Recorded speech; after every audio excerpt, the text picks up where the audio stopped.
Juliano, Oi. tu tá fazendo o que aí mesmo? Tô adiantando o serviço ali pra quando não chegar de tarde, já tá tudo medido já, ué. Não, meu amigo, não é assim que funciona, nós estamos trabalhando diária. Só quando chegar que der 1 hora é que nós começamos a trabalhar. Oxi, se a Porque patroa se tu for fazer isso agora, quando nós chegar que for trabalhar, já tá o traço feito, não. Se nós ficar sentado ali, a patroa chegar. Se ela chegar, não resolve, vou ligar ela, bora. Derrama isso aí, vamos pra lá. Oxi. Só falta 20 minutos, mas fazer massa agora, pra tentar traçar de novo, pra virar aí. Bem, puxa. Vai. Bora, bora, bora. Oxi.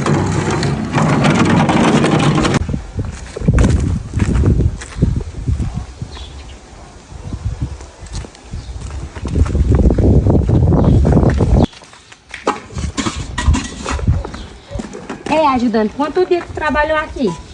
2 dias. Foi 2 dias? Oi. Ó, pois tá aqui, ó. Deu 2 dias. Amanhã não precisa vir mais não, viu? Oxi.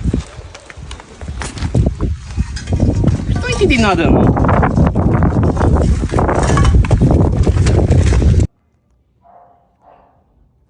Bom dia, Predeiro. Bom dia, tudo Ô, bom? gente, porque o ajudante tá sentado ali.